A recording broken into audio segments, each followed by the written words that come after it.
Madame, Monsieur, bonsoir. Dans l'actualité de ce mercredi 21 décembre, nouvelle opération séduction. Au CCCOD, les visiteurs peuvent assister en direct à la restauration d'œuvres d'art. À quelques jours de Noël, pourquoi ne pas choisir des cadeaux made in Touraine? Nous vous proposerons quelques idées. Et puis Noël toujours, cette fois côté gastronomie avec les secrets de fabrication de la bûche tourangelle. Et puis à la fin de ce journal, invité spécial, Serge Babary, maire Les Républicains de Tours. On abordera avec lui tous les grands sujets d'actualité, Tours Métropole, la fermeture des bureaux de poste ou encore le sort de la collection Kligman. Mais tout d'abord, commençons ce journal avec les suites du meurtre de Beaumont-la-Ronce. On vous en parlait hier. Un homme de 41 ans tué de 5 balles la semaine dernière. L'auteur présumé qui a avoué les faits a été mis en examen et déféré à la maison d'arrêt de Tours. Pour l'heure, toujours aucune trace de l'arme utilisée. Les enquêteurs fouillent les alentours, les cours d'eau, les rivières. Le suspect aurait simplement précisé qu'il s'agirait d'une vieille arme et non d'une arme qu'il aurait achetée. Une information qui pourrait se révéler capitale pour l'enquête. Une enquête qui devra déterminer les circonstances du drame et s'il s'agissait ou non d'un acte prémédité. À 4 mois de son ouverture, le centre de création contemporaine Olivier Debré n'en finit plus d'attirer toujours plus de curieux. Nouvelle opération séduction avec en ce moment, en avant-première, la possibilité d'assister en direct à la restauration de tableaux géants signés du maître. Des tableaux qui ont 25 ans et avec en bonus une rencontre avec le restaurateur. 3 dates sont encore prévues jusqu'à fin décembre. Amanda Breuer-Rivera. Plongeons dans l'œuvre d'Olivier Debré. Comptez 3 mètres sur 9 en moyenne, soit 27 mètres carrés d'aquarelle brute où s'entremêlent transparence, nuances et vibration de la couleur. Cela fait 2 semaines que Marc Philippe, le restaurateur, s'attelle aux derniers soins sur cette toile. Il y a plein de couches là, il y a le rose dessous, il y a un premier bleu un peu clair, ensuite il y a ce bleu un peu plus foncé qu'il a laissé couler et qui joue, vous voyez ici. Il y a les nœuds de la toile là, qui ont arrêté la couleur, donc on a ce côté très fluide là, qui est très net. Donc tout ça, dans notre touche, il faut qu'on retrouve cet esprit. Avec minutie et une infinie patience, il a fallu reconstituer le lien entre les pigments sans rien altérer. Il faut retoucher sans trahir la spontanéité et les imperfections assumées du tableau. Le restaurateur utilise de la gouache pour son aspect mat et surtout pour sa réversibilité. Il doit donner l'aspect authentique de l'œuvre sans y intervenir. Malgré son passage, ses œuvres restent extrêmement fragiles de par la souplesse du support. Expliquer son travail, c'est aussi l'une de ses missions, ici au Centre de création contemporaine Olivier Debré. Et cela donne lieu à des échanges avec un public conquis. Il a voulu sûrement représenter par exemple un bras de la Loire, mais c'est tellement à réinterpréter, si vous voulez, que ça devient autre chose aussi. Hein. Mais il faut apprendre il faut se laisser transporter et imprégner. Voilà. C'est intéressant de voir quelqu'un devant soi justement procéder à cette restauration et puis de voir les œuvres comme ça avant qu'elles soient exposées, que tout le monde puisse en profiter, c'est une chance. Travailler sur des grandes toiles comme cela et puis arriver à rendre ou à travailler sur des grands espaces bleus comme celui que l'on voit derrière moi, c'est assez phénoménal. Il reste encore les après-midi du 23, 28 et 30 décembre pour découvrir autrement ces 5 toiles d'Olivier Debré. Dès le 5 janvier, elles seront conservées à l'abri du regard des visiteurs jusqu'à une prochaine exposition. Législative, présidentielle et enfin sénatoriale, 2017 sera, vous l'avez compris, une année politique. Et pour les Français, il s'agira de faire un choix. Mais pour voter, encore faut-il être inscrit sur les listes électorales.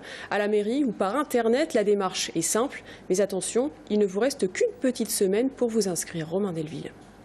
Avec 2 échéances importantes en 2017, l'élection présidentielle en avril-mai et les élections législatives en juin, ça va être le baptême républicain et électoral de nombreux jeunes. La mairie de Tours enregistre depuis le mois de novembre une centaine d'inscriptions par jour, dont la moitié par Internet. Les jeunes, souvent considérés comme oubliés des politiciens et de la politique, auront leur mot à dire. C'est important parce qu'il faut quand même voter pour quelque chose de mieux.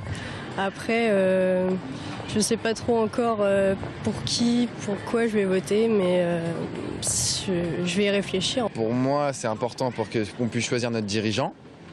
Et ensuite, parce que vu qu'il y en a qui se sont battus, pour moi, il ne faut pas qu'il y ait des morts pour rien. qui va être le meilleur pour moi. En fonction de mes envies, de ce que je vois de meilleur pour la France. Oui, mais alors qui est concerné ? Les jeunes qui ont 18 ans cette année, car ceux qui atteindront la majorité en 2017 avant les élections seront automatiquement inscrits sur les listes électorales.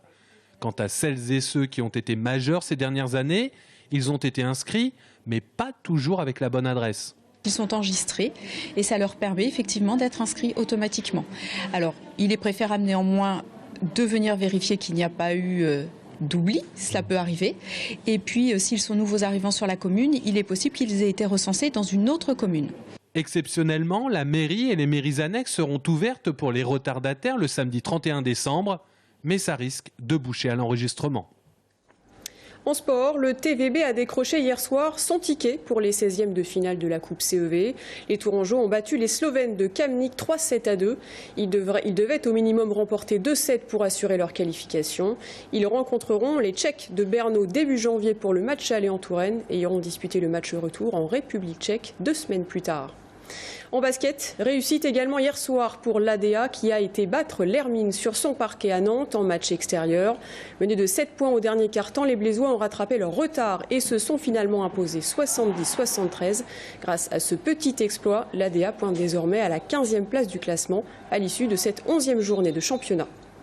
Toujours dans le Loir-et-Cher, l'autre événement à venir, c'est évidemment la venue du FC Nantes au stade des Allées de Blois le 7 janvier prochain.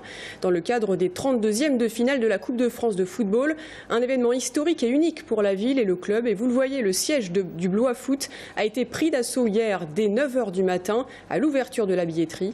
Ce soir, il ne restait plus que 300 places sur les 5000. Avis donc aux amateurs, les dernières places sont en vente jusqu'à vendredi. J-5 avant Noël et peut-être la course au cadeau pour certains d'entre vous. Pas de panique, il n'est jamais trop tard pour faire ses emplettes et trouver le cadeau original. Et pourquoi pas offrir un cadeau made in Touraine, gastronomie, beauté, bien-être ou encore objets connectés. Petit tour d'horizon avec Aurélie Renaud. Box thématique au pied du sapin, il y en a chaque année. Celle-ci est élaborée à Saint-Pierre-des-Corps. Le concept de My Book Box est d'offrir un colis de livres chaque mois à ceux que vous aimez et des cadeaux surprises à l'intérieur comme des photos ou des chocolats. L'idée, c'est de dire, tiens, je vais offrir 3, 6 mois, 1 an de lecture à quelqu'un. Donc on essaie de choisir des livres qui soient toujours accessibles. On n'est pas dans une idée d'élitisme de lecture. L'abonnement, 11 € pour un livre par mois et 31 € pour 3 livres. Si vous souhaitez offrir un cadeau prestigieux à un sportif, direction Aume, dans l'ouest du département. L'entreprise Sifac conçoit et fabrique des cadres de vélo sur mesure depuis 40 ans. Ici, les produits oscillent entre 2 500 et 15 000 €. Pour l'aménagement de la maison, la Touraine aussi a des ressources. L'entreprise loire-et-chérienne Easy Shower commercialise des douches là aussi sur mesure. Les premiers devis tournent autour de 5 000 €. Autre idée, pour le moins originale, offrir du bois de chauffage 100% tourangeau et innovant. Le produit s'appelle Equibûche, une bûche naturelle. Et oui, elle est fabriquée en crottin de cheval et en bois, avec un pouvoir calorifique 4 fois supérieur au bois brut. Comptez 8 € pour une cagette de bûche fabriquée à Èvres-sur-Indre.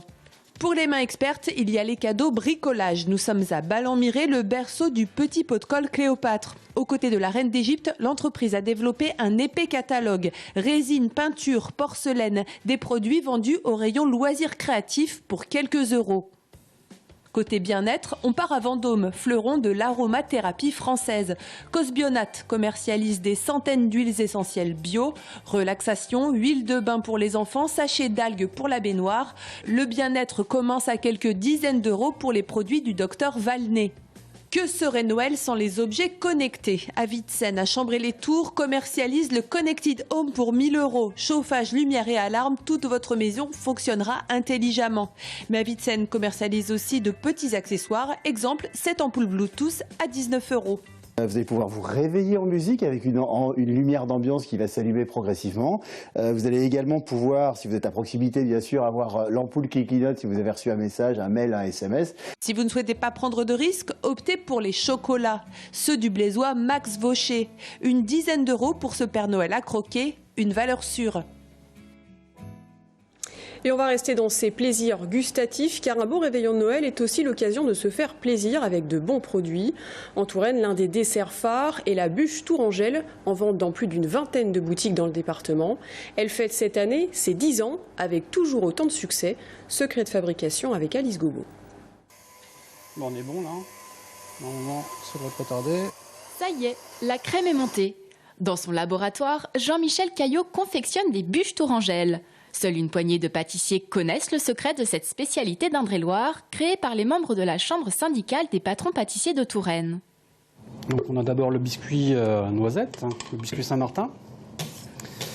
C'est un biscuit qui est assez léger et qui a un bon goût de noisette. On a la crème vanille, le caramel et les pommes cuites au four façon tatin. Chaque année, 3500 parts de bûches tourangelles ravissent les papilles des clients. Un succès qui tient à un ingrédient, celui du produit local. C'est une bûche qu'on ne pourrait pas arrêter aujourd'hui. Parce que les clients ne seraient pas contents. Mais ils adorent. Ils adorent. Et les autres bûches du coup? Elles plaisent aussi, mais c'est différent. La tourangelle, et puis elle a ce côté où elle est faite avec des pommes de Touraine. C'est pour ça qu'elle plaît autant. En cette période de fête, la bûche tourangelle célèbre son 10e anniversaire. Pourtant, si cette gourmandise compte déjà de nombreux adeptes, certains locaux, et pas les moins gourmands, la découvrent en boutique. Moi qui suis tour depuis un moment, c'est la première fois que je la goûte et non, elle est vraiment très bonne. C'est la première fois que j'en mange. C'est une bonne surprise? Oui, ça réveille les papilles. Pour savourer une part de bûche tourangelle en famille, comptez une moyenne de 4 € par personne. Moins cher que sa voisine en vitrine, celle au chocolat, pour laquelle il faut compter une moyenne de 4,50 € la part dans les pâtisseries tourangelles. Dans un instant, notre invité ce soir, Serge Babary, le maire de Tours. Nous aborderons avec lui plusieurs grands thèmes qui font l'actualité. Nous reviendrons bien sûr sur le dossier Tours Métropole, mais aussi les grands projets à venir, sans oublier l'année électorale de 2017. Restez avec nous, à tout de suite.